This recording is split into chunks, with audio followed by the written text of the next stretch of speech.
a good one. Good to have you. That's good. It's good to be here. Yeah. Division I Rejects. Back again for another great episode. We've got 2 more awesome guests today. First, we will have Ferris State alum Casey Zenner, who is now on the coaching staff at Western Michigan. And after that is Brady Apple, a quarterback from Lawrence Tech University in Southfield, Michigan. And he's actually the first guest we've had on that is currently playing at the NAIA level. So I think after him, we will officially have someone at every single level of football. And I think you'd be correct in saying that. I think D3 I'm last correct. week, obviously Division II here, and then both levels of Division I, FCS, FBS. So we're hitting And all the Ellsworth. We had and a community college junior level. That's true, college. JUCO level. That's a great point. Okay, so we really are hitting all the bases. We'll have another NAIA guest next week too, but we won't say who that is yet. But before we get into those conversations, let's go over some of the stuff we're going to be talking about in this episode of Division I Rejects. We have Oklahoma's dominant win over the Florida Gators in the Cotton Bowl. And as you will see, I wrote that headline in our little script here in the first quarter of the game. Yep, I wrote that in. I was like, we were editing the script, and I was like, Kobe wrote this in the first quarter of the game. Yeah, because, I mean, we saw how it panned out, but you could tell literally from the beginning of that game how that game was going to play out. So, Unfortunately. unfortunate as it is, it's just what it was. Not the game that we were expecting, but the game that we got nonetheless. After that, we will talk about some game picks. Now, this actually finished off the episode. The game picks for the college football playoff with the Rose Bowl, the Sugar Bowl taking place tonight as we head into 2021. We're recording this on Thursday. True. Yep. Wow. When people are listening to this, they will be watching that game tonight. Exactly. Yep. Exactly. So, One's at 4, one's at 8. Yes. Yeah. So, Alabama's the early game. yes, it is. So we'll have those picks for you at the end of the episode. But talking about a little bit of the NFL conversation, we have the last week of the NFL regular season. So obviously going All to be very 16 games interesting. are on Sunday. All 16 games are on I Sunday? I think I'm the first one to say that, too. I think you are. I don't think that's ever been brought up on the podcast before. For the first time this year. First time I maybe. think so. Yeah. I think so. So, Testing. yeah. Testing. 1, But 2. after we talk about those NFL playoff pushes and how the divisions are going to shake up with some playoff contenders, we'll talk about the AP College Coach of the Year at the college level, as well as some coaches who may be making the jump from college football to the NFL level. There's been a lot of names thrown in that rotation, that coaching carousel, if you will. Urban Meyer. Urban Meyer is one of those names. Thank you. But we'll talk about them. And as always, Sean in the basement, talking football for the last time in 2020. So bittersweet one. It's going to be a great one. Stick around. Spotify, Apple Podcasts, Google Podcasts. If you're watching on YouTube, hello. Thank you to Mel Tucker for retweeting our tweet on Twitter Shout out Mel yesterday. Tucker. So check that out. Go at Spartans. D1_rejects on Twitter. That was huge for us. But let's get into that first conversation with Casey Zenner from Western Michigan. Our first guest on today's episode is someone who has a ton of experience with college football in the state of Michigan. He played safety at Ferris State University, where he made 4 playoff appearances with the Bulldogs before he joined their staff as a safeties coach, went on to coach at Saginaw Valley before eventually winding up with the Broncos from Western Michigan, is Coach Casey Zenner. What's going on, Coach? How are you? Awesome. How you doing? Appreciate you having me on, and let's get after it. Of course, yeah. Super excited to have you on. How have the holidays been for you? Any crazy New Year's plans? Been a lot different. Obviously, not knowing if we're going to make it to a bowl game, it was kind of hard to be able to plan anything big out. But, after that season, it's been good just to kind of relax, be able to reflect on what happened and be able to see your family because we've been quarantining the whole season. So Yep. It's been good just to kind of lay low and, watch some football and just hang out. Yeah, we talked to an offensive lineman from Michigan State earlier in the week, and he had kind of the same outlook on it. Like, it was just nice to be around family and things. Obviously, they're not in any type of bowl game, but with them quarantining, and they kind of did some stuff like Thanksgiving with the coaches and their position groups. You guys have something similar going on at Western? Yeah, so for Thanksgiving, obviously, the laws just got changed, so you couldn't really cater anything in. You couldn't really do anything big. So we, as a staff, all kind of made food on our own and then individually packaged it. The players came through. So we really couldn't do a big Thanksgiving. We didn't want to, have people somebody get it and then takes down a bunch of guys. Yep. So we kind of individually wrapped up gifts for them. And then our defensive coordinator, Lou Esposito, is a great cook. He made a nice turkey, and we kind of just gave it to the guys. That's awesome. There you go. That skill set kind of helps. Not something you would expect out of somebody like that. Exactly. Yeah, it was a great time. That's awesome. But let's talk about your playing days a little bit before we get into coaching. Since your time at Ferris State, the Bulldogs, as I'm sure you know, have remained dominant in the GLIAC, and they continue to make big-time postseason runs year after year. I want to know, what is it about that program that makes it so they can just reload? Like after every single year, you kind of hear like, they're not Alabama, but Alabama people talk about they don't rebuild, they reload. How can they do that every year? I think it starts at the top. Coach Denise does a great job instilling belief in yourself, understanding that if you do the work, you should expect great results. So that way, when the moment comes and you're playing in the game and you need to win, you've been believing in yourself for so long that somebody's gonna make something happen. That time after time, it consistently does happen. And I mean, there's been games when I was there that we probably should have lost, but we never lost belief. We just kept doing the work, digging ourselves out of the hole we put ourselves in, and then ended up making a play and winning it. And I think Coach Denise does a great job, just not, from day one, talking about what the standard is, but then really living it. He lets you be you, and because that's what football is. You only get on the field for the plays that you're going to make, and he puts you in a position to make those plays, to do the things that you're good at, and that's why year after year guys might come in and out, but if you're consistently putting your players in the best situation for them to be successful, and you have good talent and you work hard, good things are naturally going to happen. Yeah, I agree with you. And you put it like that, like you said it very well. And when you put it like that, it sounds so simple, right? The job of the coach is to put the players in a position where they can succeed, the best chance of having them succeed. But only so many people can do that to the degree that Coach Denise has done, obviously, because not everybody has that level of success. I've still got to get a current Ferris player on here. I'm going to have to reach out to a couple guys. But moving on from Ferris, you have a great variety of experience coaching at the college level, especially for a guy with a young career in yourself. I want to know what the goal is for you and what level of football that's at, as far as like maybe not an end goal, but where do you see yourself in a few years? Yeah, so my goal's been the same thing since day one, even before I was truly a coach. I just wanted to have fun doing it, be able to serve young people, be able to help them reach their goals. And my goal had always just been, when the call comes, be ready. Yep. And for me, it's probably more of a Ferris State thing. It doesn't really matter where I'm at, because people make the plays. So you could be at, a place where somebody might think it's the greatest time ever, but if you're hating every single day of your life because you don't enjoy the people you're around, that's not the kind of life I want to live in. I think that's where, coming from a smaller school, you understand, like, it is a business, but at the end of the day, you're still affecting human beings' lives every single day of your life. And at some point, you have to understand that it's going to affect your own life. So it's not really, I don't have like a certain dream about coaching at a certain place, but it's just more being able to enjoy the process of living, doing the work every single day, being able to serve others every single day through the sport of football. Man, that's the best mindset to have. And I love that outlook on it. I love that perspective.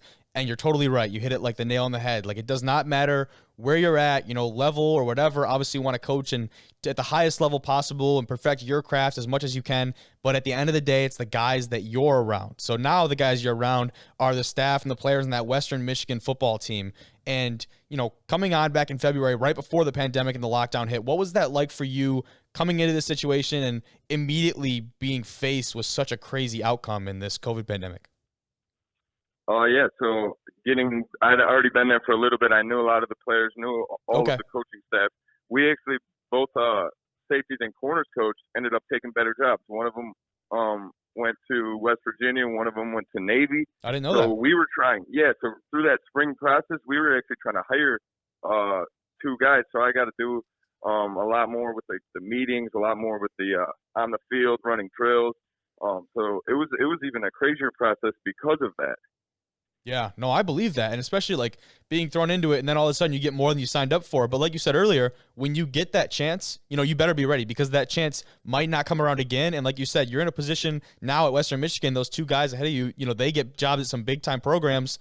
All of a sudden, you're thrust into, I don't want to say the spotlight, but into this much larger role, right? You have a lot more responsibilities. So that's a pretty good mindset to have. But you guys started this year 4-0, top of the MAC West, then had back-to-back losses. Eastern Michigan, Ball State, losing by only 3 in that last game to a great Ball State team, I will say. But what did you guys do early on in the year that led to that early success? And then what wasn't going right for you in those last couple games that you saw? Okay, yeah, so we started off, obviously, on a good stretch. We played Toledo. I don't know if you saw it, but we won on the fake spike. Oh man. So that was like one of the crazy. I do remember this whole that. season's Yep. been crazy. So, I mean, we were down 10 late in that game, hit an onside kick, then got that fake spike for a touchdown. So, it was just, we were able to handle those first 4 games and the adversity that was thrown our way. We were playing Central Michigan. They came out in Wildcat. Had a couple good big runs on us, being able to like handle each thing that an opposing team did in the moment, and then just all you got to do is be 1% better than that opponent on that day. And those first 4 games, we were able to figure it out just enough to be able to get a win. Didn't matter if it was on a play you're going to see on SportsCenter or just cumulatively guys all doing their job over and over to the point where we got the dub. And then in the last 2 games, we had a position, and when we were in the position to win, we just didn't make enough plays, so that's the way it goes. Against Eastern Michigan, they consistently made more plays than us on one-on-one in the passing game and in the running game. And you come off after that game, on a 4-game win streak, and we give up 50 points. So I thought we did a great job, rebounding, looking in the mirror, understanding who we are, what are our strengths, what are our weaknesses going into that Ball State game. But again, we lost 30-27, just didn't make enough plays. You get one more third down stop, you get one more turnover. It's going to be a completely different game. Yep. And like you said, they were a great team. That was also one of the wildest plays I've ever been around. That last play of that game, everybody's running on the field, we're pitching it around. Unreal. And again, our guys just kept playing. You had to respect. They just kept playing. Things might not have been going their way. We might have made some mistakes, but we didn't stop fighting all the way through the end. Yeah, that was unreal. And I remember talking about that weeks ago and talking about the game Cal and Stanford and the bands on the field. It was so reminiscent of that and just the chaos that ensued. And you got guys all over the place. And in that, it looks like you guys might come out on top, and all of a sudden something comes up, and there was one of the passes was ruled a forward pass on one of those plays. Was the final ruling? Yep. Yeah. One of the passes is about halfway through the play. Sometimes on those Twitter cut-ups, it comes right after that, but you can tell from the press box it was slightly forward. And but again, it was still one of the coolest things to watch. Is just your guys, are they going to quit or are they going to keep fighting? And even after that, the game was over, but they didn't know that. They kept playing. As long as that ref doesn't blow the whistle, keep playing, and that's what they did. 100%, and especially against a Ball State team like that just was had a pretty stacked roster. I did want to talk about a big addition to the MAC, and as I'm sure you heard, the former MSU quarterback Rocky Lombardi has officially transferred to Northern Illinois, who went winless this year in the MAC West, and one of those losses was to you guys. What type of impact do you think a guy like Lombardi could have on that program that really could use him? I mean, they were a really good team. I think we only won against them by about 3 points. Yeah, it was 3. That just shows the parity of the MAC West.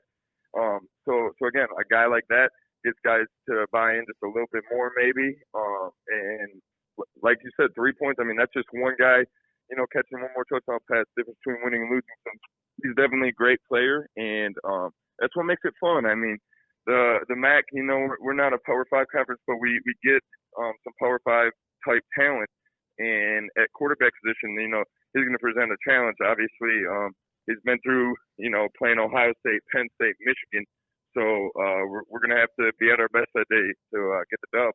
Yeah, I will definitely mark that one on the calendar. I'm excited to watch that. And like you said, you've had some great talent in the MAC, not even just as of late, like Jarrett Patterson comes to mind right now from Buffalo, who just declared for the draft. But there's been a ton of great talent that's come out of the MAC in, so many different years. But in an almost opposite situation, one of Lombardi's favorite targets this year at MSU was wide receiver Jaden Reed, a transfer from Western Michigan who had to sit out all of the 2019 season, but he put up huge numbers for the Spartans in 2020. While, you didn't get a chance to be around Reed while he was at the Broncos, obviously, but how often do you see guys try and make an impact at a bigger school or conference, usually in hopes to try and raise their draft stock? Yeah, and it was an interesting situation with Reed. He played at Western as a freshman, was a freshman All-American, was a great player, and I think he might have actually played against Michigan State, so they saw him up close and personal. But he had a lot of time. A lot of the time, guys who have the talent, they're already juniors, seniors, and they might not want to, transfer and sit out a year near the end of their career anyways. Good point. So for him, he had all of that time to, he'd never redshirted, to take that redshirt year and then still have 3 years to put up the numbers. Obviously, great player. We knew what he could do. It wouldn't have mattered. he was in the Big Ten or in the MAC. There's certain guys who can just get in and out of breaks, who can catch the ball with their hands, and who can make a defensive coordinator a little bit nervous game to game, and he was one of them. Yeah. He definitely was. He was like one of the few bright spots for that Michigan State offense early on. Now, it looks like, maybe they found a quarterback in Thorne, the young QB, and they've got some other weapons on the outside. They were kind of struck by injuries. Thankfully, stayed away from COVID a little bit. But we'll see how their season turns out with, new head coach Mel Tucker really trying to insert his culture into that program. But back to Ferris State a little bit. Talk about them. They pump out a solid amount of NFL guys to the league. And I was just watching one the other night. I was down in Cleveland for Cleveland, Baltimore. That was a few weeks ago. But I was watching, and there was a Ferris State player on Cleveland, Tavier Thomas, who I believe you probably played with. Yeah, he was my boundary corner. I was the boundary safety. And Sweet. His story is one of the most ridiculous things. I mean, he truly showed up to our cafeteria and wanted to be on the football team. And 6 weeks later was getting interceptions, making every tackle on kickoff. It was mind-blowing. So I love Tavi. He's one of my best friends. That's awesome, man. I was just reading up on his story, and he's a third-year guy in the NFL right now, making a huge impact. And, really that's on special teams. And he's been doing some kick returns for the Browns. He set, I don't want to say it was a record, but it was the first time somebody had 5 special teams tackles in a game since like 2008 for the Browns. So he's a guy who, may not have, fill up the stat book or the scorebook or whatever, but he's going to go out there and make big impact plays. Are there any other guys from that squad at Ferris that are playing in the NFL right now? Yeah, I think there's 8 of them there now. So, man, it's just as much as a lot of MAC schools. So that was the biggest thing Coach Neese always, said is, hey, listen, this is what we are, Division II program, but we got great talent. Now, how do you get to the NFL? If you're a great talent, you got to win. Because at the end of the day, the best teams win because they have the best players. And it just comes down to, if we win enough, there's going to be so many NFL scouts that they're not taking 1 or 2 of you. They're going to take 10 of you. And he said that since day one. And it's the reality of the situation. The more you win at that level, the more of your guys are going to have a chance. But the other thing he would always say is, hey, you're going to have a shot, but it's on you once you get there. And those guys have done a great job doing what they did at Ferris in the NFL, just taking it day by day. Whenever there was a play that you need to make it. And it's that way they lived their life for, 5 years just grinding in Big Rapids, translating up there. Now they're in the NFL, they're going to do whatever it takes. Doesn't matter if they're a nose tackle, just eating a double team so the linebacker can make it clean, or if they're going to be on every single special teams. They're willing to do whatever it takes to win. And winning for them at this point in their career is just being on a team, getting to play ball, and getting paid for it. And it's been awesome to watch. 100%. And you said it, like when you pair that level of extreme talent with the mindset that Anise brings to it in that program, you can see exactly why they have the results that they do year in and year out. I'm really looking forward to playing them in the years to come. But, Coach, I can't thank you enough. That was a great conversation. Thanks for coming on. Hey, thanks for having me, and happy holidays. Let's have a great 2021. You as well. All right. Thank you so much. I'll see you.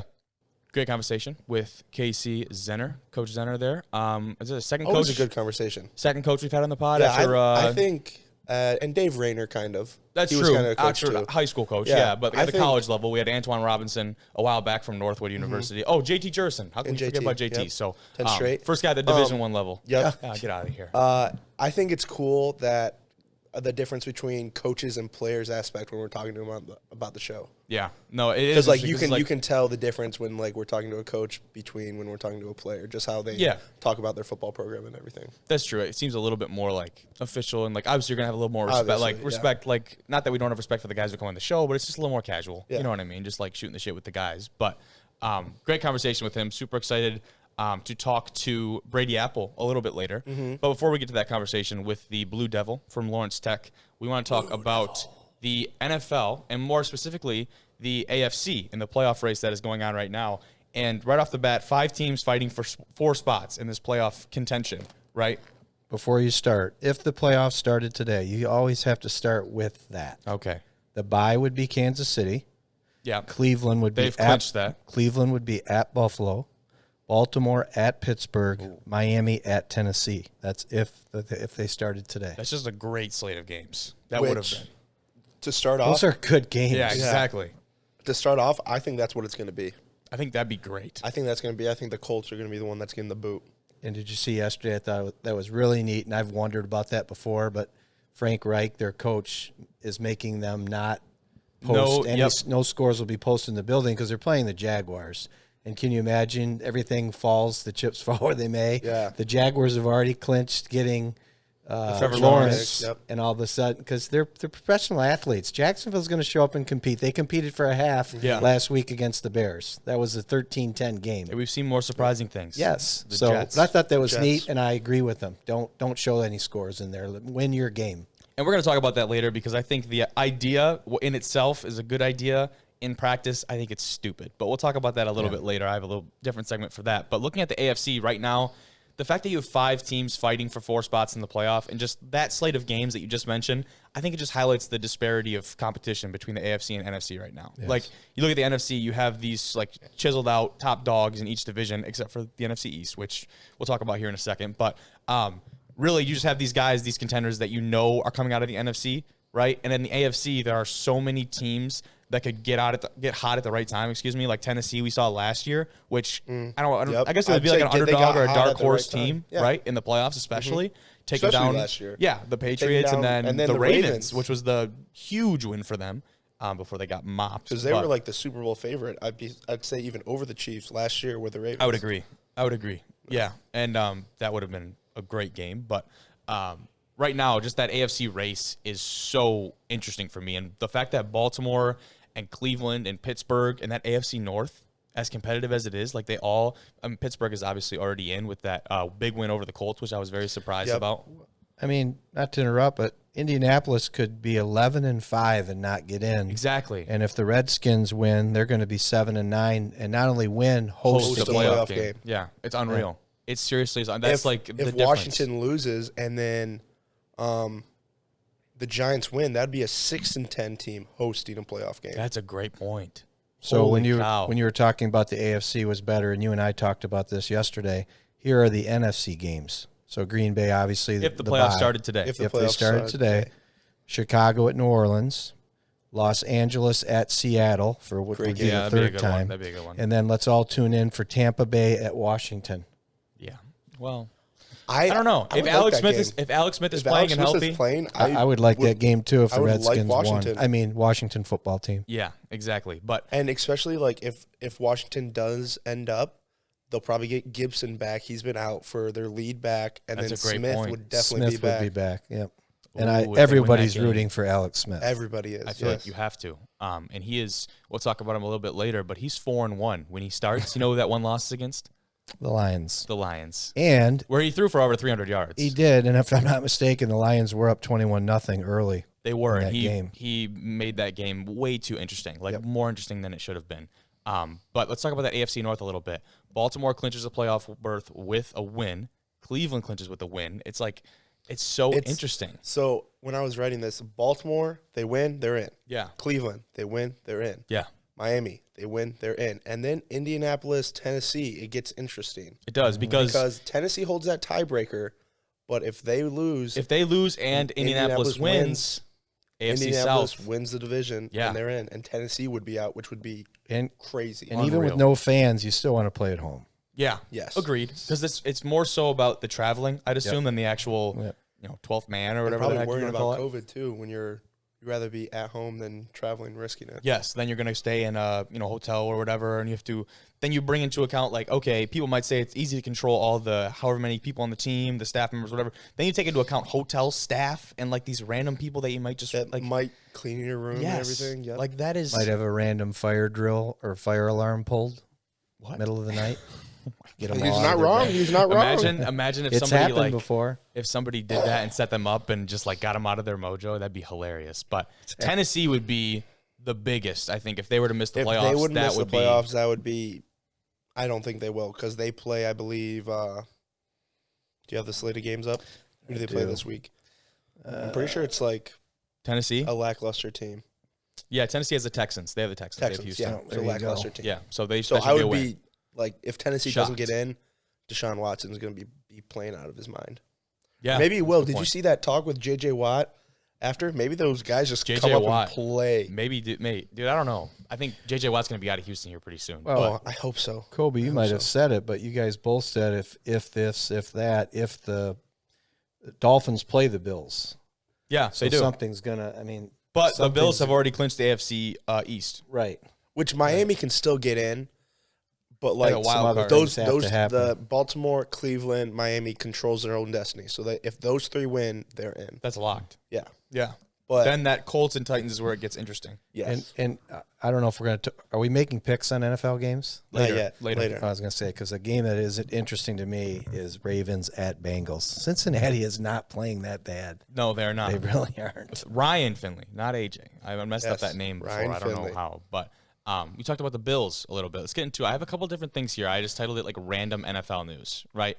The Bills, who are hosting a playoff game after winning the AFC East, they'll now have fans at their first playoff game in Saw Buffalo for 25 years. Good for First them. playoff It's game gonna in be Buffalo so for 25 awesome. years. But problem is, it's only going to be just under 7,000 fans. So it will still be rocky. exactly. To me, that gesture in itself, hold on just a second, that gesture in itself is enough for them. And I will say all of the fans will have to test, have a negative COVID test through the NFL's testing partner, which is BioReference Laboratories.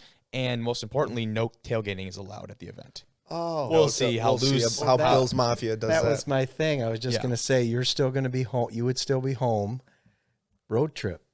No tailgating. And I know. In That's like a less than season 4 hour ticket, drive. season from here. ticket holders only. That's a bummer. So that you think you're just gonna cop a few tickets, right? Like a couple days before game day. I bet you. No, could. just go for the tailgate. Oh my Oh, gosh! that Are would you be kidding so- me?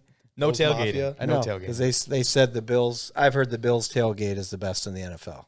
Yeah, Easily. I would say so. Well, I've also heard Green Bay is very good at tailgating. we've been there. Exactly. So Yeah, Yeah, I had a Lambeau good Field was time. great. Lambeau Field was really neat. But Buffalo is Freezing. home of that's what the chicken wing. That's So- the original. so, like you were Buffalo saying, wing. Come on. they have the fans at the game. We were talking last episode about should the NFL be allowing these teams that some home teams won't have fans, some home teams like the Yeah, Bills will like there's have no fans. mediator, There's like no common mediator. rule. You know what I Yeah. mean? Like, yeah, I agree. They should have some type of. I get it. Depends on the Everybody wants governor. the stadium packed. The problem Yes. is it's each governor in each state and up to Yeah. their legislation and their rules. So the NFL, I don't think they're very powerful. The badge is very powerful, but I don't think they are to the point where they can go in and mess with state legislator and things like that. Like Ohio last night, we were just commenting before the show. Yep. They're playing high school boys basketball down there. Players aren't wearing masks. Coaches aren't wearing masks. Officials didn't wear masks.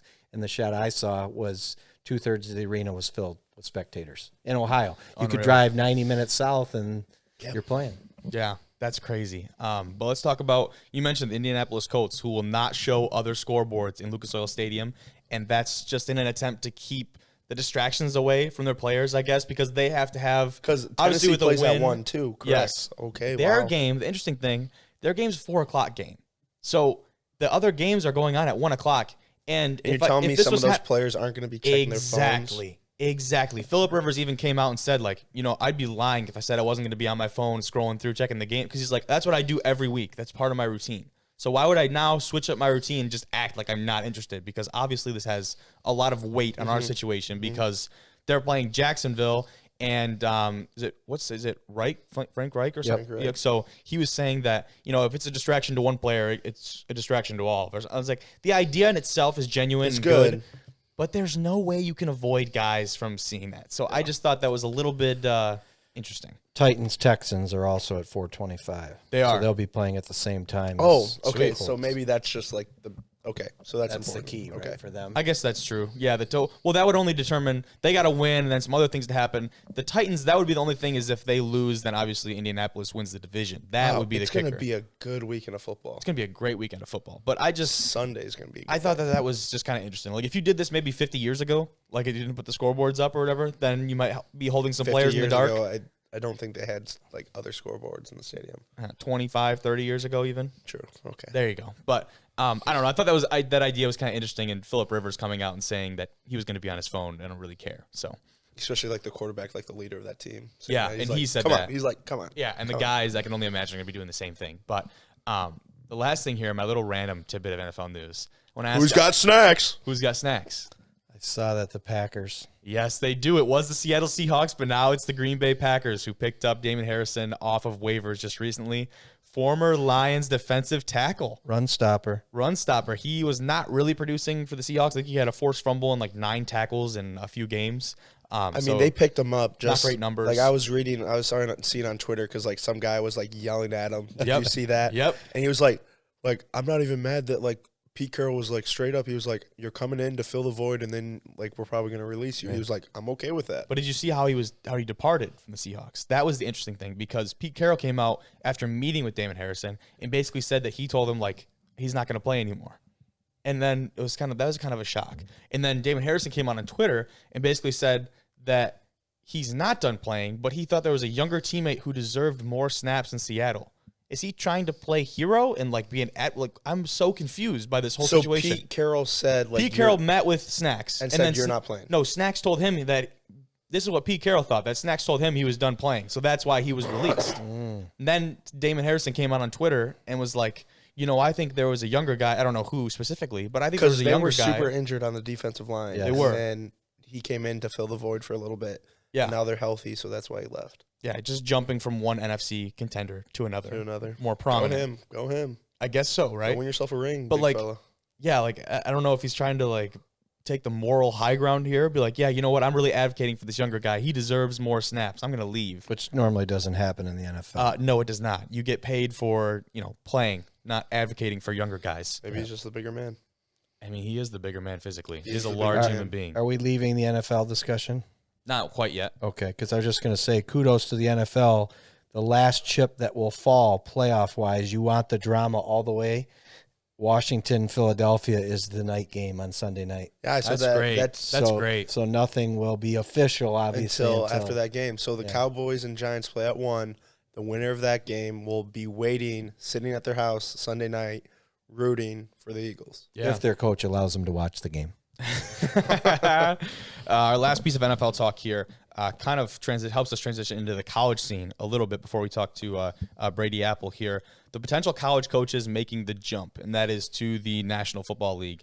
And with the large number of openings that we have already got a few, but it seems to be there are so many jobs in question. Unlike other years, I feel like everybody's on the hot seat. Yeah. I mean, other than the GOATs, of course, Belichick. Of course. But it just feels like there are so many people that are being questioned now this year as opposed to other years. For whatever reason that may be, Urban Meyer, PJ Fleck, Pat Fitzgerald, and Lincoln Riley have been names that have been tossed around. Even the Iowa State head coach was in there for a few of them. So I was kind of intrigued to see that. But those are some names that have been thrown around by NFL insiders and media outlets alike to potentially be the lookout for a new gig, coaching in the league, taking that next step, or being in that space. But what are the largest differences for you guys outside of kind of a dictatorship at the college level and dealing with grown men in the NFL? What are the largest differences or challenges you think that guys face when they come to the NFL? Well, I'm trying to think. Who was the last college coach that came in and actually had success? Probably Matt Rule with Carolina. It's very recent. That's true. It's very recent. Has he had success? Yeah. I'm thinking of Cliff Kingsbury. Yep. He came in and kind of turned that team around. It's a hard transition for a lot of guys. For a while, there hasn't been remember when Chip Kelly came in and he was like, he is the next big head coach, and he stunk for 3 years. So why is that so challenging though? Why do you think? I mean, okay, so first off, going from college, you recruit those guys as a head coach there. That's a great point. So you're bringing in the guys that you want to bring. Fit like a culture. Culture. And once again, it's college. You're there to play football and be a student and all that. But in NFL, it's you're working. That's your job. It's a job. That's a you're job. Dealing with grown men with families and other interests. That's the key word. That's a good one. Yeah, because you have all these draws outside of football. All of a sudden, it's not go to class, go to workout, go to bed, repeat. You know what I mean? Go to workout, go to training, go to meetings, practice, and then go home and spend time with your family, and then have these other external factors that maybe there are guys who have families and baby mamas in college or whatever. Not us, thankfully, but at the professional level, that is a real. I wouldn't say an issue because having families is not an issue, but it's a real factor to take into account when talking about these coaches. And college coaches control, 80 to 100% of their guys' time. You know what I mean? They can structure and schedule their guys' time. And that's why the argument was, for me and from a lot of people, that college football actually would be great for at least for the student athletes in the middle of a pandemic and COVID, because their schedule is so structured when they are on campus as opposed to when they are not. You don't know what half of those guys are doing when they're not on campus. They're not in those programs. Yep. A lot of them need that structure and need that schedule. At the NFL level, there's so much more individual responsibility and accountability, and these guys can go do whatever they want because they're professionals. Well, building off what Hunter said, I think a huge difference in any professional sport is players don't get fired. That's a great point. They fire coaches. Yeah. And you inherit a team, and there's a difference of opinion between the superstar and the new coach. They're not that new coach is he's on a short leash. That's a good point. They're not going to lose tickets and revenue and all the fans and whatever. So I think that whole mindset to me is the biggest difference. Those players are also making a lot of money. I mean, there are times in professional sports where the player is making more money than the coach. I would say most of the time. I would say the majority of the time. So the player's going to look at the coach and be like, okay, you're telling me this, but in the back of their mind, I'm the man. I'm the man. I'm a bigger chess piece than you are. Yeah, agreed. And I think a huge difference. That like shift of I wouldn't say responsibility, but of weight almost of like over gravity. Like importance. Yeah, like exactly. Going from the quarterback to a college team where it's like, yes, coach. Yeah, like you're the guy on campus, but you still report to somebody. And there's been some not pretty good. Nick Saban would be one where Nick Saban did not have good success in the NFL, but all of a sudden. And then he goes back to the college. Some are just built differently, Built different. Like Jim Harbaugh had a whole lot more success at San Francisco than he's had at Michigan. Yeah, that's a great point. He was good. They took him to the Super Bowl. Thinking about like the opposite, I guess, right, too, of like guys coming from the NFL down. Yep. That we've probably seen more success from them than the opposite, I'd assume, right? I wonder why that Greg Schiano, the guy that's at Rutgers now, he's been there and back. Yeah. He was at Tampa for a little while, and he wasn't terrible. Decent success. Yeah, nothing crazy. Now he's back at Rutgers, and Rutgers won more games this year than they have in the last 3 years. Just like how we see, we see some players like Tim Tebow execute in college, then don't go to the NFL level. Well, that's a good point, too. It's just all different. It's such a big difference. And you could go back and say, we all watched it. I mean, he won a playoff game at Denver. He did win a playoff game. And never got any credit. I don't know what it is. For as good as a person as he is, I know it's a different subject, but he I don't know, he kind of got the short end of a stick there, I guess. Well, let's go off of that and talk to another college quarterback, not quite to the caliber and the pedigree of Tim Tebow, but another great college quarterback and a graduate from Lapeer High School. Let's go talk with Brady Apple from Lawrence Tech University. Joining us now is the first guest on the podcast to be playing at the NAIA level, a Lapeer High School graduate and quarterback for the Lawrence Tech Blue Devils. It's Brady Apple. What's going on, Brady? How are you?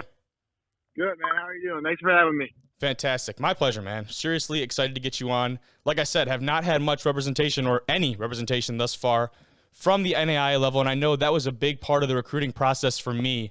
Were you kind of aware of that level, the NAIA level, when you started, that recruiting process, or not so much? Not really, to be honest with you. I kind of just towards the end of high school, I didn't know, to the beginning of high school, I didn't really know if I was going to play in college, if I even had the opportunity. Okay. And then kind of mid-junior year, I was kind of going through it and realizing, where I could play in the state of Michigan, stay close to home. And then a lot of NAIA schools started reaching out, so I started looking into it more and found the place for me at LTU. And it's I don't think people realize it's been around for a long time. And there are so many teams across the country in different conferences and all this. It's much more well-established than I think people give it credit for. And I know for me, Lawrence Tech was one of the final 2 or 3 schools I was considering before I ended up at Northern Michigan. But what has your experience been like at LTU and then starting a football program basically from the ground up? Man, it's been a blast so far. I mean, last year was a little bit of a rough spot with the record, and, that's going to be expected when you're starting something new. But we got some new coaches coming in this year. I think it's going to be a blast. A little weird with the whole COVID stuff, but definitely been loving LTU so far. It's really the guys are really starting to come together. I think we're going to be a surprise this year to a lot of people. That's the right mindset. I like that. And it doesn't really matter, again, where you're at. It doesn't matter as long as you like the guys. Obviously, on the academic side of things, they got the program that you want. I don't know, actually, what are you studying right now? I'm doing business right now. My end goal is to maybe do some sports management, maybe get a graduate degree in that towards the end. There you go. Good stuff. Good stuff. And you talked about, the guys are really the most important part of that, and you really enjoy being around them. What are you guys planning, like kind of down the future, like in your tenure there? How do you plan to go about establishing like a culture among those players and, really trying to set an example for those guys? Because obviously, you want to set a great example so that the program continues and you get some great talent coming in. How do you plan on going about that? Yeah, absolutely. That's a big part for sure. And that's one of the reasons I really liked LTU is to be able to start something new and kind of, start some traditions. I think we're kind of starting that right now. Like we're starting our own traditions, doing Bible studies, like hangouts every Thursdays and stuff like that. I think that's going to be big. Definitely. And then just taking some of the freshmen under the wing. I know we've been doing some visits and hanging out with those guys, making sure they feel welcome. So I think as long as that continues, I think it's going to be a good culture for sure. I think it already is one. That's great. That's great that you're getting there. And you said you got some visits going on this off season? Yeah, we've been able to do, I'm working in admissions at the LTU, so I've been able to meet some guys and like show them around and make sure they know that LTU is a place to be. And especially we've been doing some Zooms with some guys and letting them know how it is here. And I think that's going to be a big help for them in the recruiting process because I know this year's a little crazy for them. Dude, a little crazy is, the understatement of the year, right? Like this whole recruiting process for them, I know for me and I'm sure for you, like even for us guys that don't have all these Division I offers to go across the country and go play at some big time programs, the process is still just as stressful because you're making such a big time decision in your life. And what that determines, we don't really know. It's like not a 4-year, it's a 40-year decision about your career. And I, go on and on, whatever. But these guys in the high school class right now don't get the same opportunities. Like you said, they got to go on Zoom and they can't really be around the guys. So, what are those Zoom calls like? Like trying to just say like, get these guys to Lawrence Tech without even being around them and showing them the guys. Yeah, man, that's it's real stressful. I feel real bad for the guys just because you can't really get the full experience. You're not able to go to the campus, meet everybody, talk to all the coaches, and really see them. But the Zooms have been going good, man. Like I kind of just ask questions about the dorms and what the food's like and everything. I mean, I try to help out as much as possible, but I know it's tough for them. Yeah, no, I get that. And so let's talk a little bit about the conference that you guys are in. And I didn't actually know the name of this, by the way. The Wolverine Hoosier Athletic Conference. I'd heard WAC before, but I guess I never just looked it up. So LTU plays in that. You guys have a full 9-game season scheduled for the spring, starting in early February when you host ONU. Is that I forget ONU? What's Olivet Nazarene. Yes, that's it, Olivet. So what are you doing right now to stay ready for that when you guys finally get to play some football again? Oh man, I've been working out. I just got over the COVID and there you go. Been working out at home. Just got off. Just our strength coach sent us a little lifting program, so I've been bumping that, throwing some routes, and whenever I get some field time inside with some of the LT receivers. But it's been going good. Just trying to stay in shape, stay watching film, getting ready for early February. Yeah, a cold one. Got to keep the mind ready, especially at quarterback. I think that goes kind of unspoken a lot of the time. I had the vid back in early August, and we had a dorm at Northern that was like just for all the COVID people, and I was stuck in there for 7 days and did not see a human for a week. And it's brutal. That was brutal, dude. That was brutal. So hopefully we can kind of get that behind us. But New Year coming tonight. What's one goal that you have for yourself heading into 2021 from a football perspective as you continue to establish, that culture and everything at LTU? Yeah, from a football perspective, definitely just to establish myself more of a leader. I know last year I came in, I redshirted. I was kind of just like, didn't really know what to expect the freshman year, just tried to take it day by day. And I think now going into my second year, my redshirt freshman year, I think I know fully what's going on. I have a better relationship with a lot of guys. I think I can establish myself more of a leader and be somebody that can be counted on.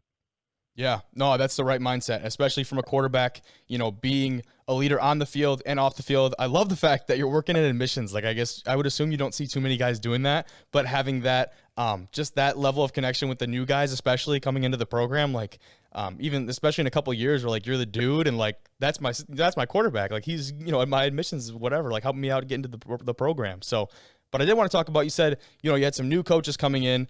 I was getting recruited kind of towards the end when Coach Duvendeck headed out after the 2019 season, and then Coach Mitchell took over for the Blue Devils. Now, Mitchell is still the head coach, correct?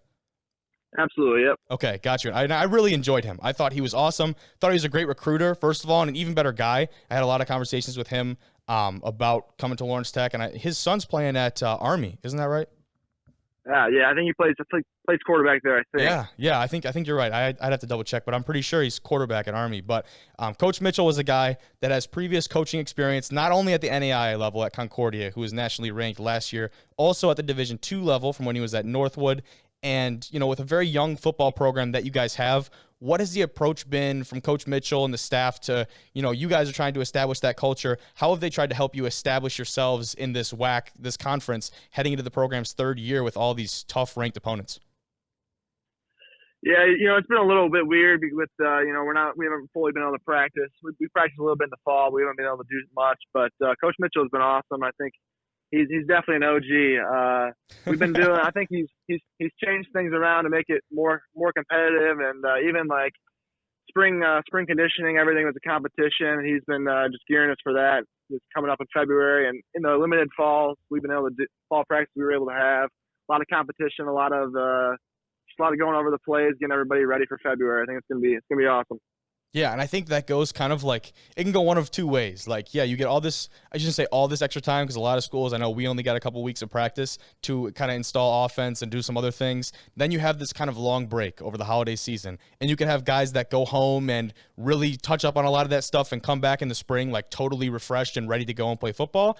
And then you could have the opposite, and guys who go home and kind of forget what was going on and then show up, and now you're back at square one. So I'd assume like you're trying to keep in touch with all these guys and make sure that you come back with the same type of energy you approached it with in the fall. Yeah, man, that's the goal. Coach Mitchell's been doing good. We've been doing weekly Zoom meetings, just check up on everybody, make sure everybody's doing good, and just talk about anything that's important. And then, us and the QBs have still been doing some Zoom meetings here and then, talking about the new plays we're putting in and reviewing all the stuff. And then I try and get together with as many receivers as possible, do some Sunday workouts, so we can get some field time and stuff. Indoors. Been trying to do what I can, but a lot tough when all the guys are from different states and everything, but we're doing what we can. That's true. Yeah, I didn't even think about that, because I know we got a ton of guys from the Chicago area, which I forgot it was in a totally different time zone too. So like when I'll try and do something or whatever, we'll set up meetings or whatever, and I screw myself over like way too many times. But back in the conference, the WAC, full of a ton of great talent. Like I said, you've got teams like St. Francis, Marion, Siena Heights, Concordia, and all these others who are nationally ranked among these NAIA schools, programs that have been around for a long time, right? Like I said, this league has been established for a while. And I just want to know, have you been like very impressed by the talent you've seen playing against these guys? Oh yeah, man. Every week last year was just was a real tough one. Everybody's been established. They're all nationally ranked, and they got athletes all over the field. And redshirting last year and being up in the press box, you got just a nice view of it all. And definitely the mid-states is loaded. Without every week you're going to get somebody ranked, you're going to get a good team, and that's part of the good challenge, No, I totally get that, and that's like you wouldn't have it any other way. You know what I mean? Absolutely, man. Yeah, and it sounds me, because obviously in Michigan we have just about every level of football. Obviously with the Big Ten schools in Michigan, and now you go down to the MAC, come down to the GLIAC and the NAIA and the WAC and the Division III programs throughout here. We've got some great Division III football. There's so much talent for me from football in the state of Michigan. It seriously surprises me every year, and I think that NAIA has such a great place, especially in Michigan, for a lot of kids like you and like me that we're solid football players in high school, but maybe are an inch too short or a step too slow or whatever, but have that aspiration to go play at the next level. I think the NAIA is such a great niche for a lot of these guys, and I feel like more guys need to know about it. Do you kind of feel the same way? I feel like not as many guys take it as seriously as I think they should. I absolutely agree. I know a lot of guys. When I was in high school, like early on, you don't really look too much in the NAIA, the Division II schools. You kind of get in the mindset like, oh, I really want to go play at the bigger schools. But I think maybe one of the biggest things I wish I would have done more in high school is maybe maybe be more realistic with it. Look more into the D2s, look more into the NAIA, the D3s, visit as many places as possible near Michigan. I think a lot of guys, they don't really look too hard on the NAIAs until maybe it's too late. But I definitely think the NAIA is a great league. Football is football at the end of the day. You're going to play some great teams in the NAIA. You're going to play some great teams in the GLIAC and in the Division I or Division III. So I think if you can, the NAIA is a great opportunity to get a scholarship, get a great education, and play some good football too. Very well said, my man. Very well said. I appreciate you coming on. Have a blast. Absolutely, man. Happy New Year's. Have a great one. Yeah, you too, boss. I'm sure I'll talk to you. Great having Brady on. Guy who we had the chance to play against in high school, and now he's at Lawrence Tech. Did I play against him? Yeah, he was at Lapeer. Oh, senior year, yeah. Yeah. The Gauss. Did Yeah. he play quarterback? Yeah, he was quarterback. Oh, I tackled him. Yeah. Nice. Exactly. Give me There you that. go. Yeah, Yeah. we lost. But I know. it is what it is. We beat Lapeer my senior year, though, so we kind of missed out. But either way. Studs your senior year. Either way, Lawrence Tech was actually one of the spots I was looking at. It's in Southfield, Michigan there. A new addition. Their football program is probably, 2 years old, right? 2 or 3 years Something old. like that, yeah. Because I remember coming in, when they came in my junior year, they didn't even have, like... They were just going to take a class and redshirt everybody, This- basically. So Isn't this coming season going to be their first?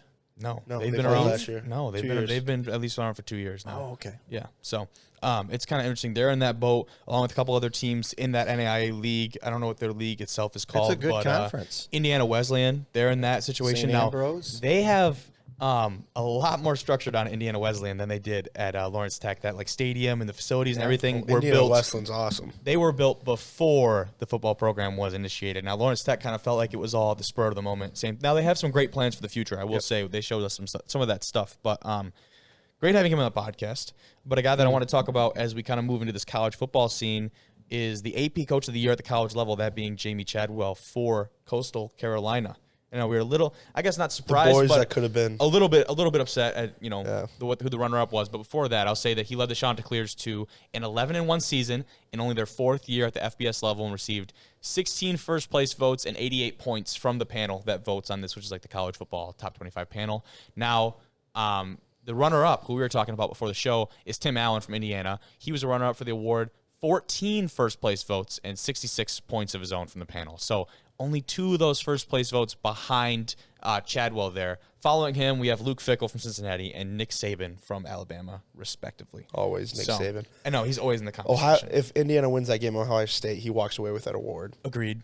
Yeah. But What a great it was guy. still a great season, and like all the videos we saw like all season with Tim Allen, and like remember that one the next game after Ohio State, it's like all the players are coming up like, you want to play for this guy? Yeah, this exactly. guy's the best. I was just going to say he was getting that was the win over Wisconsin. It was. And he was doing a post-game Was that interview in the in the end Champions zone. Week or whatever? Yeah. Was that week? Okay. He was getting a post-game interview in the end zone, and I said to my wife, Sarah, I said, that is one of the purest, most genuine moments watching those kids run by. And maybe because I've coached before, but I'm like, that to me was as good as it gets. That was and sweet. those scenes in the locker room, I love how they show the post games now in the locker room. I think that's great stuff. The kids dancing and their coaches talking, breaking trophies. and he if you're was Wisconsin. surfing. He was surfing on him a couple times.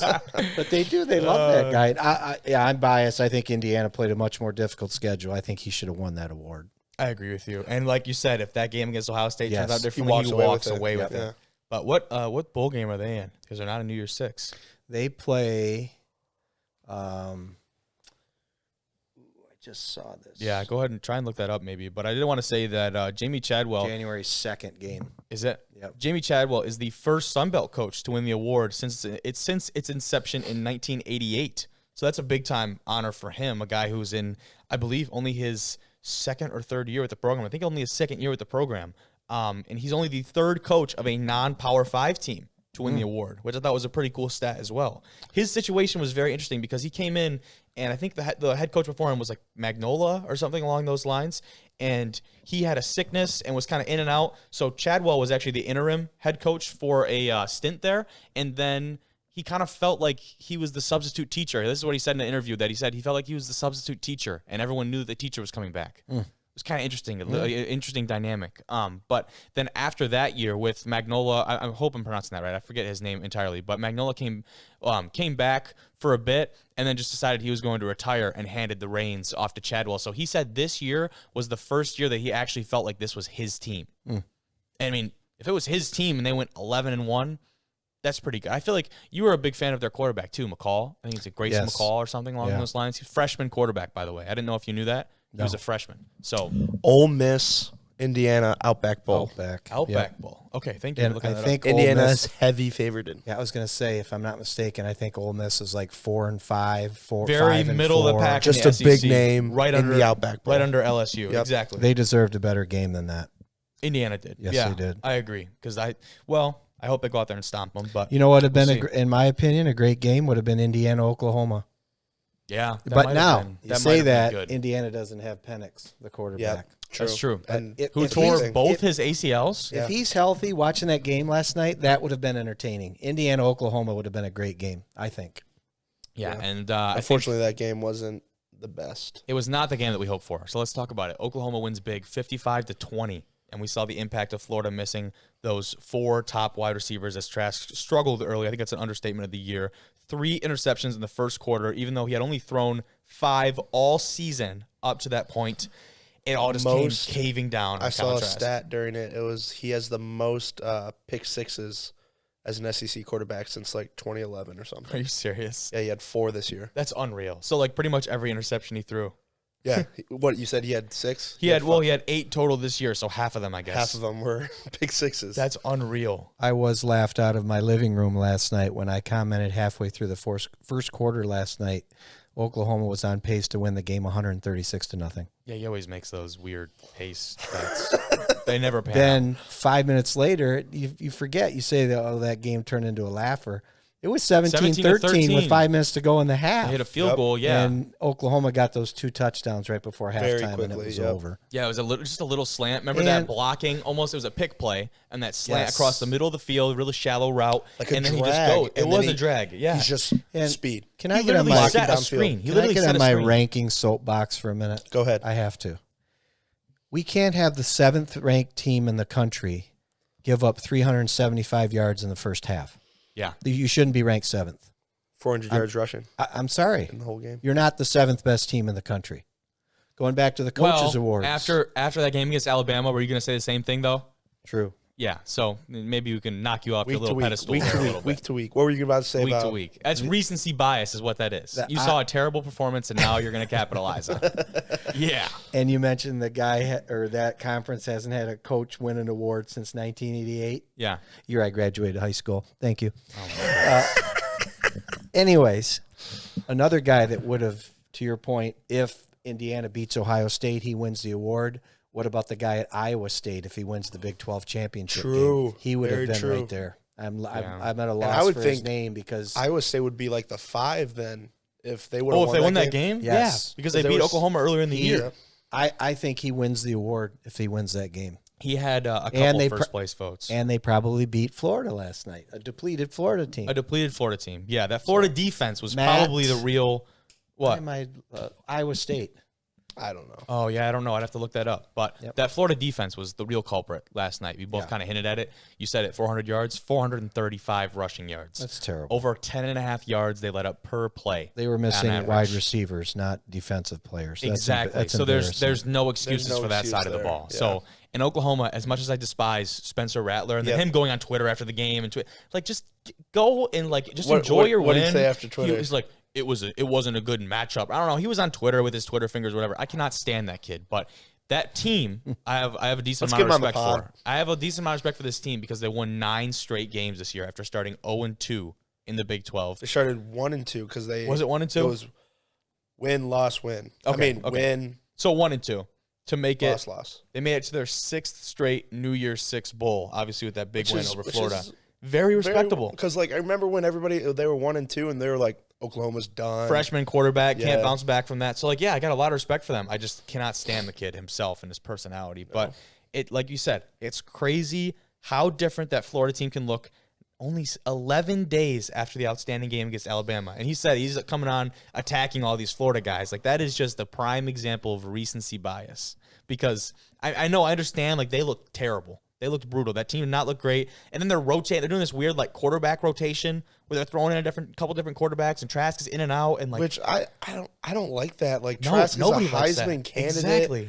Were you shocked by that? I was like, is he hurt? Even if he throws interceptions, you ride with your guy. I texted him. I was like, did they just bench Trask in the second quarter? I was like, just let him play. He's a senior. He's gone next year. Let the man at least go out shooting. I know. I think that's unreal. I really thought that was. and ridiculous. that Johnson kid that came in. Yeah, the quarterback. He's going to be their quarterback next year. He's going to be the future, but then he was actually going to be the guy this year before Trask had obviously an insane year for the Gators. Good by, is it Kyle Trask? Kyle Trask. Yep. Good by him because I guarantee there were a lot of NFL scouts, people watching his attitude. You tell high school kids this all the time about your body language. I thought he had was- very good body language. It was actually. awesome. Yeah, It was good. awesome. And he That's easily- what I thought you were saying. No, Okay. no.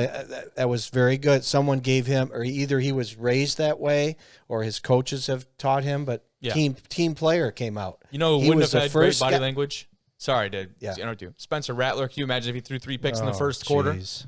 That kid would have been crying on the sideline. Yeah. Anyways, continue. But yeah, he was clapping, the all right that. He way. was the first guy meeting his team coming off the field. And to me, maybe because I've coached before, I look for that stuff. And I was like, that's pretty impressive. That's awesome. Yeah. Because his feelings were hurt. Of course, like Guaranteed. your coach is taking you out for a guy that I know. was your backup all year. And the second pick was tipped. It The was ball yeah. should have It been was right caught. through his hands. It Yeah. wasn't. It was a kind of an errant throw. It wasn't fantastic, but By the way, because I hate not following up on something, but Matt Campbell is the guy at That's Iowa State. and he's being talked about as a potential NFL. he is. Yeah, so that'll be interesting to see if he does actually wind up anywhere. But let's make some game picks. We want to start at college football while we're kind of in the scene. I here? think we're in the mood. I don't have my pencil. What do you need a pencil for? He wants to do his Lee Corso. Lee Corso thing. Although I'm quite He's got his helmet behind. He's going to throw on for these picks. That's okay. the That's guest okay. picker. So, the 2 big games for college football: Yeah, that's all we got for today. Notre Dame, Bama, Clemson. Oh, Cut it really? out. Cut it out. Sorry. We got Notre Dame versus Alabama. Obviously taking Alabama. I think all of us Yeah. are going to be taking the same. Hence the But- snoring. yeah, I got But it. hence, it's gonna. still. I think they're both going to be good games. I saw a key for Notre Okay. Dame. I don't think Clemson OSU is going to be a good game, but I could see Notre Dame showing up. I think I think because I think they're better than Florida. And imagine that team that 11 days ago, like you said, when Florida played Alabama and it was a great game. yeah. I think Notre Dame's better than Florida when they're both fully healthy. So imagine that game. I will Imagine that say, game. I agree with You're you. going to watch it. I You're agree going to with watch you, it. Yes. and I would say that Notre Dame is a more complete team than Florida is. I would Yes. 100% agree. But their offense, with the amount of weapons that Trask had, and being Kyle Trask and that style of offense that they had, Yeah. where they spread the ball around, they take risks, they throw it down the field, that was something that kept them in the game against Alabama because we saw it was a shootout. The over-under was 60 or 70 points, and they exceeded that by a large margin. Notre Dame, behind Ian Book, who's in his 21st year for the Fighting Irish, they do not have the same style of offense. Ian Book is a great You quarterback think in that's his own so right. funny saying he's been around there for like 16 years every time we do this. It goes up 5 every time. He was like, oh, he's like a 6th year. Oh, 12th year guy. Here's my not so fast on Okay. Notre Dame. They're young kids. Notre Dame's confidence got rattled last week. Yeah. They got destroyed in every facet. Yep. And to me, watching that, I went back to, because the most enjoyable college football game I watched this year, I was in Florida at the time, was Notre Dame Clemson at Notre Dame with fans. Ooh, young Saturday Galilei. night with the a good backup game. quarterback who played awesome, Yeah. right? And I Ugandalele. nice. Almost pretty I'm close. glad you said it. That was good. And to me, even Dabo Sweeney, he had never been in that stadium before. Really? Yes. And commented, he said, "What'd you think about the fans rushing the field?" He goes, "I thought it was great." He said, "I thought it was one of the best environments," and it wasn't even filled, but he said Man. it was just a great night for college football. I actually, I've grown to like Dabo Sweeney. I really have. But getting back to it, Yeah. now they get all their players back. That looked like varsity versus JV. Yeah. And watching Alabama, Florida, it's like Florida kept coming at them, and then Alabama would just be like, just they couldn't stop them. Yeah. The weapons on that Alabama team, I don't know. I have a hard time seeing this. Well, the spread's at 20. It's there for somebody. Yeah. People know, yeah, I was going to say, like that always, for some reason, that spread always is going to even out. And people I know hope things. I'm wrong, because you want that first game to whet your appetite for the second Yep. one, right? You don't Yep. want to be done at halftime, 6 o'clock, and be like, oh, now it's because I don't know. We're going to get to the next game in a minute, but It's going to I have be a hard like time thinking Notre Dame's going to keep that game close. when we were talking about Clemson, Notre Dame just a couple weeks ago in Yep. the ACC championship. It's like I'm going to pick Bama, but I would love to see Notre Dame win. Really? I think it'd be pretty good for college football. Yes. Yeah. I mean, I don't know. I mean, Alabama is Alabama. I just think for them to. And Alabama they're really loses. good. Alabama They're loses. insanely American wins. You think so? America wins. You really think so? Alabama's, I think, is Was the it most Notre- hated team in. Notre Dame, the Cowboys of college football. I would say Alabama is. Yeah, America's team. Yeah. But you just said Unfortunately. they hate them. Of course, I hate the Cowboys. That's a good point. But I'll take Bama. It'll be interesting. I'll take Bama as well. yeah. Yeah, thanks. I think Roll it's Tide. Pretty obvious there. I saw a key for the Irish was the fact that they're going to have to get pressure on Mac Jones in that Alabama backfield. And it was interesting because we saw some route concepts that they were kind of breaking down on either Get Up or some type of ESPN broadcast. The one with Devontae Smith cutting them down. Exactly. And so these luck. route concepts, first of all, you have so many talented wide receivers out there and so many talented, skilled Waddle back, specialist I think. guys. Exactly. So when you have these route concepts, Alabama can afford to have these very long developing route concepts where they get guys out in space. Yes, I see you over there. They get guys out in space and they have these route concepts developing. And then all of a sudden, when you least expect it, you've got a guy coming all the way across the field, maybe running 30 or 40 yards just to come to a spot where now there's a vacated defender. And if Notre Dame can get pressure, basically, long story short, they've got a much better chance of containing that offense. Now, I'm 50 years old, so when I get a thought, it becomes like a fleeting thought. So if I don't at least, Don't let say you it. You don't have guys to know- raise your hand. I understand. Okay, You have to just speak. being polite. Sorry. Good Lord. A name for you. Maybe offensive coordinator for the Detroit Lions next year.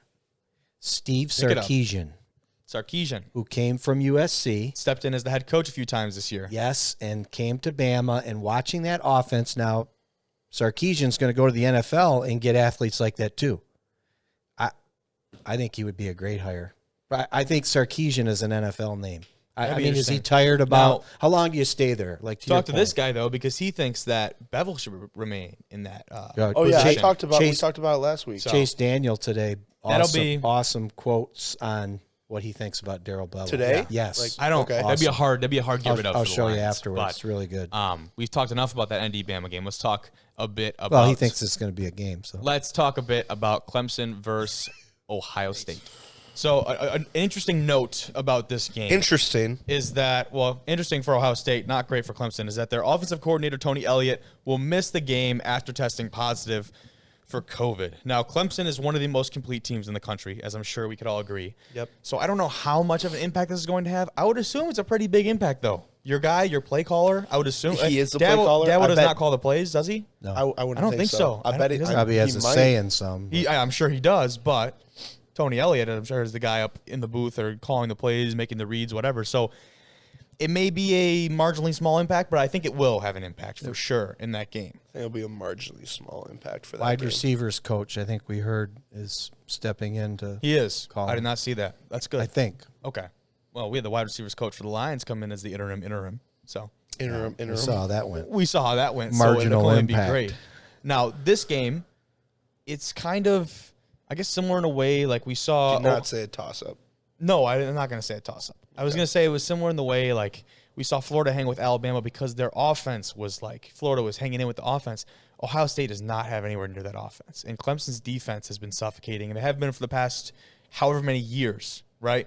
So for me, both these teams are pretty complete teams with solid defenses. Ohio State, the key to that Big Ten championship win was the running back, Trey Sermon, and them figuring out that, hey, we have better athletes than the guys across from us. And I hinted at it last week or on the show earlier this week.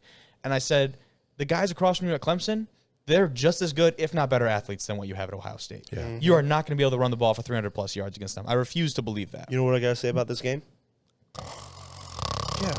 You're the Are snoring. you going there? I'm going there. I say I think two this score. game. I think go, this game. I'll go off of yours because I have. Go ahead. So, like I was talking about the Notre Dame Bama, I think that will be a good game. This game, not even close. Really? Not even a little bit close. Not even a little bit close. I'm assuming. I'd love to who see are you Ohio State get taking? smacked. He's taking Clemson. Yeah, Okay. taking Clemson. So we normally do shout outs at the end of the show. Let's do it. Let's keep it that way. Well, I just Let we have him talk. we have He's your very father. good we have very good We have- are I know, towards the end of the show anyway. So we go have ahead. very good friends of the family, the Wishmeyers. There you go. I'm gonna shout out the Wishmeyer family. Audrey, big listener. She is big, a big listener. Big One of the listener. day one supporters. So there you go. that's Thank appropriate. you, That's thank you, appropriate. Audrey, and the Wishmeyer family. Yes. But not so fast. Your Buckeyes are in trouble. They are. Here's my concerns. His eyes got big. Number one, Can they get any type of pass rush? Because at any level of football, guys, if you get a rush on the passer, you have a chance. So can they get to Trevor Lawrence. Trevor Lawrence? My worry is that when you do get to Trevor Lawrence, he's going to make you hurt. Here's my second concern. Yeah. Ohio State's secondary has been bad.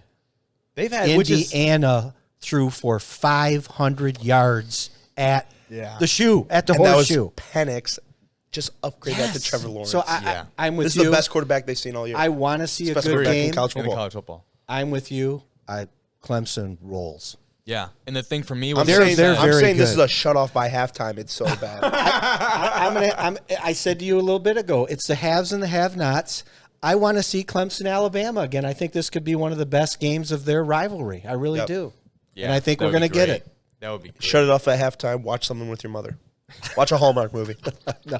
Please, no. Make that game interesting. Please. Go to Netflix at least. That's the thing is like that Ohio State secondary though has been very good in past years. Not this year. You're right. Not this year. They've not been, but they've had a lot of NFL talent come out of that secondary. Right. Eli Apple was one. Was Ward from Ohio State? Yes. Ward Denzel. and then Denzel Ward, Eli Apple, Okuda. I mean, Okuda. there's a lot. I mean, you're hey, gonna put Okuda in that I'm just conversation. saying, very talented. You're right. He'll be okay. Very talented defensive backs that have come out of Ohio State. DBU.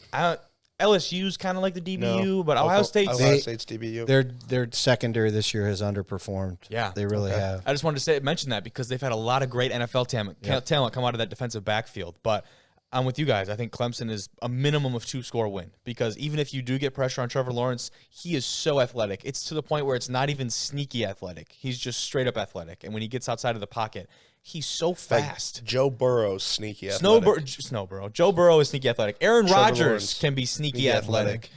Trevor Lawrence is just athletic. Yeah. There's no I sneaky think people about used it. to say that, but Yeah. this year he's really turned on the show that he can run. And if you give him time. Yeah, it's dangerous. That's very dangerous. Yes. And that offensive line for Clemson has been solid as well. Their running game being Speaking about sneaky athletic, yeah. Matthew Stafford. Matthew Stafford? Would you say he's sneaky athletic? I don't know. He's kind of like a borderline, kind of a fence guy for there. That'd be interesting. I call him sneaky athletic. Would you? Yeah. Just because he's a white guy playing QB? What is that? What sneaky athletic is? For the most part. For the most part. No. Think about it. I would say Teddy Bridgewater's sneaky Stafford athletic. to me is That's not, actually a great I don't know, point. sneaky athletic. Stafford to me, after watching him for over a decade, he's a gamer. Yeah. gamer. He's a Yes. gamer. He just gets Competitor. it done. And you know what? There's been instances where he probably should have slid Yeah. and didn't and lowered his shoulder. I mean, he's done that. He's Yeah. a And gamer. that's why the That's city why the of city of Detroit, Detroit loves him. Likes him. Yeah. Loves him. They do. Unfortunately, Stafford did not practice yesterday as we're recording this on Wednesday and is unlikely to play this weekend, although he did come out and say, if I can play, I'm going to play. Well, you might not be able to. So we'll see how that pans out, but I just wanted to say he did not practice on Wednesday. So let's kind of transition over into our NFL side play of him. things for game picks. I would not either. There's no point. But I will say the Vikings, who we have, big divisional opponent, even though we're out of the race and everything. So are the Vikings, though. Yep.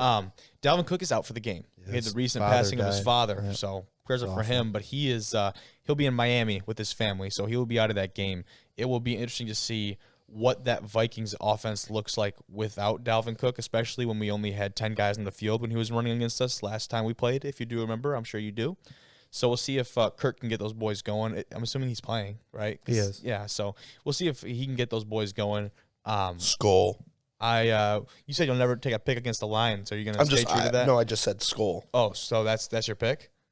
No, of course I'm picking the Lions. Oh, okay. I'm picking the Lions. How? I'll take They're the Vikings. my Thank team. you. Vikings. They're Thank my you. team. No, give me the Vikings. Vikings. I'll thank take you. I'll take the Lions. Chase Daniels has a day. Swift over 100 yards. Chase Daniels is no Blaine Gabbert. I will say Swift's going to have a good game. I don't know if he's going to have 100 yards rushing. I'll give him 100 all-purpose yards. It's a spread for this game. That'd be interesting to know. Since we're going to move on from the Lions here, I would just say, and I know people, they're crazy, whatever. Get a guy in here that can rebuild a defense. You have very good pieces I offensively. think we need a defensive guru is what we need. Yeah, thanks. Yeah. But seriously, Hunter, you get a guy in here and you build a defense. You can go from worst to first in the NFL in 1 year. Look at At least in Miami. the division, yeah. It That's happens. very true. Miami. Look at the Browns. Look at the Browns. What were they last year? 2 years ago. 0-16 0-16 2 years ago. Were they 5-11 last year? No, No, they were 7-9. they were like almost just under 500. They almost made the playoffs. Yeah, they were just out of the playoffs. But even so, I mean, they weren't 500. So in the last were 2 years, let's give them 7-25. And now we're here on the cusp of winning a division or getting. It can happen in the NFL. That's my point. Get a defensive coach, gut that defense, and you have nice tools on offense. They really do. I'm saying, If we sign them and lock them up. if we're talking about Jones the Lions, and Galladay, and I'm not even. I think wide receivers in the NFL. Jones you is can gone. get them. Yeah, Jones is gone. You know I what? think Galladay may be gone too. You can grab wide receivers. You'll have to draft well, or you free agent maybe here or there. Yeah. I'm not so sure Marvin Jones leaves. I know I read his comments That yesterday. quote that but- he yeah, said, I think he's he gone. I think he sticks around. Yeah. I disagree with you, especially with like how emotional it's been. I don't know how much you've heard a about lot of young his kids. father. No, not No, his, his he kid. lost his his son. kid. Yeah, the son with the wife and everything. And he came out and said like there was just an outcry of support from people in the area, and he said that like just that meant so much. Not that whether or not they support him is going to be whether or not he stays in Detroit, but I think that if you have that type of connection, it would just make it that much more difficult to move on to another location. Can you imagine if they had a successful organization? They would never leave here. Yeah, Because you still have people saying, no, I'd like to fit like Stafford. He wants to stay here, right? Why? that's a great point. Why? Why? When Marvin Jones said that he wants to be on a contender. So Yeah. we'll see. Yeah. Well, until we turn into one. Not a pretender? Yeah, that's good. Contender. That was good. So that was good. I got Lions. You guys got Vikings. Vikings on there. Give me the Vikings big. Let's go to the AFC East. Miami versus the Bills. The Miami coach said that, if we need to bring the relief pitcher in the ninth inning, we will. Tua's still going to get the start, which is blasphemy to me. Put Fitzpatrick in there, let him run, give him the reins. I do not believe what they're doing with Tua and Fitzpatrick. I feel terrible for Ryan. I thought Fitzmagic should have had the whole season. Agreed. I I'm say 100% with learn you. from Tua, get it. Tua would have been that much better next year, I think. Which But I guess we'll see. He'll be good next year because He's still 6-2 as a starter or Thank something you. along I those was lines. just about to say that. He's still performing very well. Fitzmagic, I think he was 3-3 as a starter. Gamer. He's a I don't know. gamer. I think he was even better. And than that.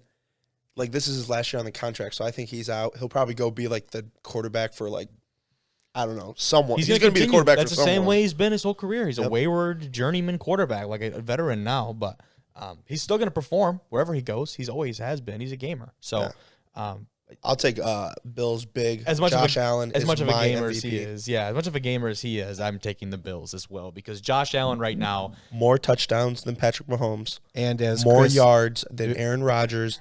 Less interceptions he read than that Patrick to me. Mahomes. Yeah. Do I get to pick? I Always. suppose. As Chris Berman would say, no one circles the wagons like the Buffalo Bills. Okay, thank Wagons. you. Thank you. They don't really have to circle the wagons. They've clinched the division, but yeah, there you go. So you're taking the Bills. Which actually, Maybe we can get usually great- when you do circle the think- wagons, it's like a last ditch effort or hope. They've already actually, if you do grew think up Josh Allen, If you Diggs- grew up in ESPN primetime with Berman and Tom Jackson, you'd know what I was saying. We might get a shout out now. We might get a retweet from Chris Berman.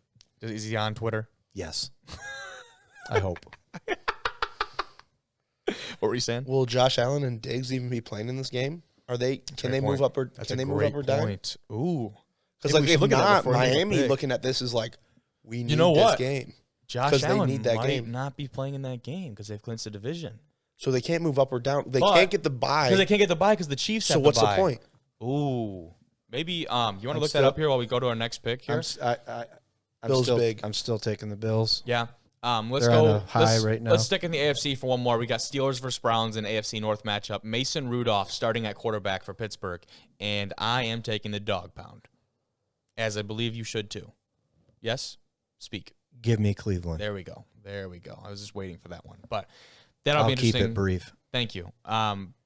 The Browns defense needs to get after it, and I think they will. I think they're going to take advantage of a quarterback in Mason Rudolph that has just not performed the best in his last couple showings. Josh Allen, against primetime Stephon defenses. Diggs will be unstoppable against Miami. Coach Sean McDermott is planning to attack the number 2 seed and fight for it. Wow. Give me the Bills. Wow. Blue hair. I'm staying there then. Steelers, Browns, though. Who are we taking? Browns. Yeah, Rudolph in Browns. Browns. This is. I feel like this is the type of game that the Steelers sneak out with. I But hope They not, really man. want Baker to win this Mayfield game because they hate needs the to play. Browns. They do. They But really it doesn't do. matter if it's Rudolph, Frosty, or the Heat Miser. Give me the Browns. I'll take the Browns too. Brownie's there. Brownie's there. I'm sure Drew would take the Browns as well. Let's go. into the NFC for a few game picks. Cardinals versus Rams. The winner makes the playoffs behind the Seahawks in the NFC West as a wild card. This is going to be an interesting one. Right off the bat, I'm starting with Rams. I do not believe in Kyler Murray. He's been too inconsistent this year. He's had some great showings. I do not believe this will be one of them. The Rams are my Super Bowl hopeful. So give me Really? the Rams. We talked about this last show. We talked about it. I love the Rams. I love them. I think that team know is... Jared And Goff. I will say before you go into Jared Goff's actually very likely to play. So another good point. That may not help them at all, but I think the Cardinals are a mess right now. They are. And they've lost their mojo. They've lost it. They don't have any momentum. He's not making plays like he did earlier in the year, Kyler Murray. And I like Kyler Murray, but Hopkins hasn't been the same either. Give me the Rams. Oh, there's a lot of really Minus my boy Cooper Kupp. complicated. Yeah, he'll be out because of the COVID list. So and he Robert won't be able Woods is to still- crack that 100,000 yards, right? I was running 220s on the track this morning. I can still catch the ball. I mean, if they need me. No, I only have to I run 5-yard routes. Every time That's someone gets true. hurt, he's like, hey, if they need me. If they need me. Yeah, with a torn I'm knee. ready. With I'm a ready. torn knee. Jesus. But NFC East, we talked a lot about it earlier. Washington versus the Eagles. Alex Smith expected to start for Washington. Great because he's 4-1 as opposed to Haskins, who was 1-5 as a starter, and Gone. Kyle Allen, who was 1-3 as the starter. IR. Alex Smith is the only way this team has any type of success. For me, they are a decent team. They would win the NFC East with a win, but if they lose, then the Cowboy-Giants game would decide the winner of the division. So, If let's, Gibson is back, I think they walk with this game. I agree. I think that Gibson has Philadelphia been team out for 4 weeks. First of all, the Philadelphia He's been out team for has 4 nothing weeks. to play for, especially with Schwartz, not Shorts, but Schwartz. Jim Shorts. Jim Schwartz. Jim's shorts. But Jim Schwartz, Jim's actually not wearing shorts. He It's was actually like- Jim's pants. Maybe Harbaugh congratulated him asked- after the game. he was asked to evaluate his defense this year, Schwartz was, and he said, we've got one more game left until we can evaluate. No, I think you can look back at the other 16 games and start to evaluate your defense. But 15. 15. Yeah. I think this is week 16. It's week 17. You only play 17. 16 games in an NFL season. Yeah, bye week, my bad. John McKay, longtime coach of the Tampa Bay Buccaneers, and you guys can look this up after the show, but Tampa Bay was brutal in the late 70s, and they said, Coach McKay, what did you think of your team's offensive execution? He goes, I'm in favor of it. So, what? Was that funny? Yeah, what was... you lost me. What did you think of your team's offensive? What do you think of your team's offensive execution? I'm in favor of it. You lost me. That makes 0 sense. Execute favor. them. Oh my gosh, that's terrible. Please, Washington versus the Eagles. Hunter's got Washington. I have Washington. Who are you executing? Jesus. The only scenario that I'd like to see the Cowboys win the division would be to see Stephen A. Smith's reaction on the show on Monday. He'd probably be wearing a Cowboys jersey. But I can't Holla at stomach. ya I can't boy. stomach that. I think Washington's the best team in that division. I'll take Washington. I agree. Let's finish it off. Cowboys versus the Giants. Who do we have here? Daniel Jones is, I would not say hurt. He's likely to play, but he said his mobility has been limited, so he'll probably be restricted to the pocket during this matchup. Cowboys have been playing pretty good. They've been playing a lot better I'll as be of late. saying they haven't been playing awful, I'll take the but Cowboys. they've been playing good. Andy Dalton's looking like his old self, Younger self, I guess. younger self. Yeah, old self. Yeah. So you're taking. I'm taking the Cowboys. Where's I the think, game at? I don't know. I think it's in I New don't York. think it's at Jerry Dome. So. Jerry I Stadium. I told Kate a couple weeks ago. Jerry I feel World. good for Andy Dalton because he's a gamer too. He had some great teams in Cincinnati. They just could never get over the hump. But another Chris Berman reference. Give me the G-Man. Oh, gosh. There you go. Very nice. All right. Well, that wraps up our what? What was I about to say? What? Nothing. I forgot it. Go ahead. No, that's it. Giants. We're all wrapped up. That's about all we got. Finished it off with some great game. Ah! Oh, you can't do that. Sorry. You can't do that. You You can got to cut at it least out. tell me. No, I can't. We're going now. We're finishing up the episode. You got anything to say? What do you have to say? Jim's pants. I can't tell you how much fun I've Jim. had on these 2 episodes. I'm glad you How enjoyed it much? because I Drew's love- back next week. So just throwing it out there. We're waiting, Drew. Look me up on Twitter if you need me to join your podcast. Last show we had highest ratings we've had. Just saying. It's actually not true. The first show had the best ratings, but you know it is what it is. The Thank you for very listening. first show? Yes, thank you for listening to Division I Rejects. Find us on Spotify, Apple Podcasts, Google Podcasts, or if you're watching on YouTube, hello. But that's going to be all from us today. Thank you for our guests for joining us today, Brady Apple and Casey Zenner. Cut it out. Have a great weekend. Watch some great football. See ya.